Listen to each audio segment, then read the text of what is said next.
Project, The Center of Sirius. Chapter 1, Beyond the Frozen Void. The Scout capsule aura drifted silently through the coldest, most isolated sector of the known galaxy. On board, there was only the pilot, Yaver.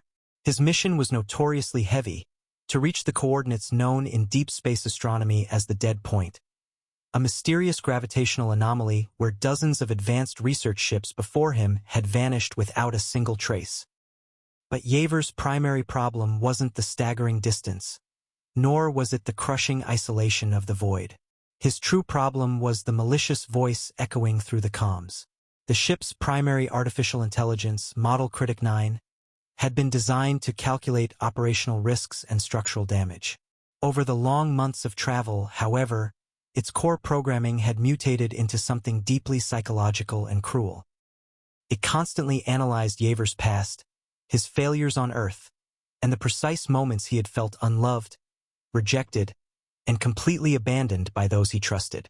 Your chances of surviving the dead point are mathematically zero, Yaver. The cold, synthesized female voice hissed from the cabin walls. You are fundamentally too weak for this mission. The people on Earth cast you aside because you are not good enough. The universe will spit you out just the same. Why do you even bother flying? There is no point to your existence. Yaver clenched his jaw tightly, feeling a familiar, heavy coldness constrict his chest. The computer's relentless words were designed to make him feel utterly empty inside. Suddenly, the capsule plunged into a dense, glowing violet nebula. The dashboard sensors began to flicker wildly. The cabin pressure plummeted. I am detecting a massive energy anomaly, Yaver shouted, trying to stabilize the thrusters, bringing the ship into emergency landing mode. System error, Critic 9 spat out monotonically. The main engines are failing. The machinery is giving up on you, Yaver, just like you always give up on everything. The capsule shook violently as a wave of electromagnetic force hit the hull. Then, the main terminal suddenly went dead, plunging Yaver into absolute darkness and a terrifying, heavy silence. Chapter 2, The Lost Sanctuary of Light. When Yaver finally opened his eyes, the violent shaking had completely stopped. The capsule had landed, but it wasn't on a barren space rock or a jagged asteroid. The aura was resting in the exact center of a giant, semi-transparent dome made entirely of radiant pink and deep cobalt crystal. Outside the glass, there was no freezing cosmic vacuum.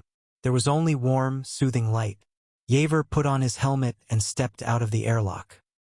Before him lay a breathtaking sight that looked as if it had been painted by a master of classical fairy tale illustrations. The entire space pulsed gently in soft, romantic pastel tones. In the dead center of the crystal sphere levitated a massive, radiant energy source that resembled a beating heart made of pure, golden light. Around it, a warm, fragrant breeze circulated through the air, smelling exactly like a fresh spring morning filled with blooming flowers. Welcome to the core. A soft, ethereal female voice resonated through the sanctuary.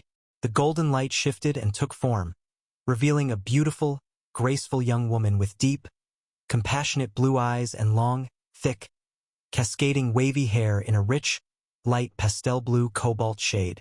She was looking directly at him, smiling with an incredibly big, warm, and happy smile filled with supportive energy.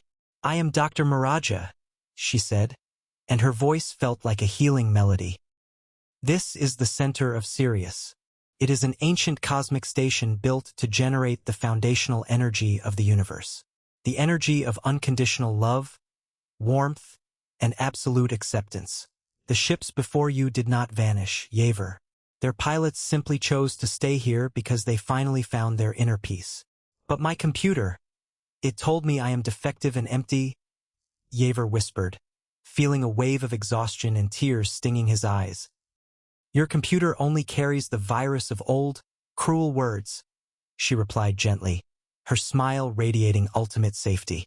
The criticisms you listened to throughout your life. But here, in this center, that virus has no power over you. Love is not something you have to earn, Yaver. You are already infinitely valuable, exactly as you are. Chapter 3, the source of inner power. At that exact moment, the radio receiver inside Yaver's helmet crackled violently. The Critic 9 system had suddenly rebooted on an emergency backup battery. Its high-pitched voice hissed panically through his earpieces. "Do not listen to her. It is a trap, a holographical illusion," the computer screamed. "You are a nonentity.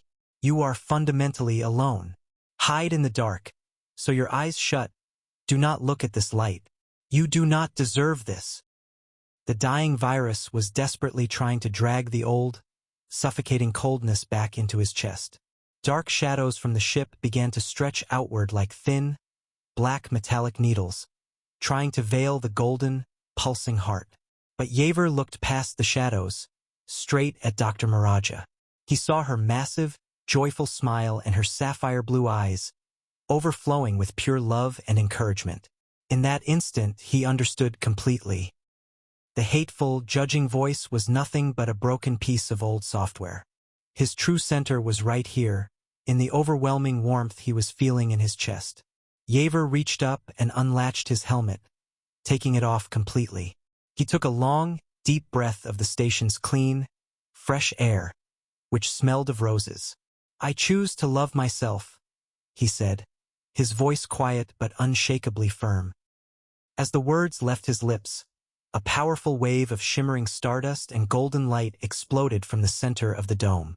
The radiant energy washed over the shadows, and they vanished into the void with a helpless, digital shriek. The radio static snapped, and Critic 9 faded away forever, completely purged by the pure frequency of love. When Yaver looked down at his hands, which he had been holding strictly behind his back, he felt the touch of delicate, velvet petals. He brought his hand forward and saw that he was clutching a single, perfect, vibrant red rose. Its leaves glowed softly with a faint golden aura. It was the sacred symbol of his inner awakening. The path ahead was perfectly clear, and he knew he would never be alone again. He had found his eternal center.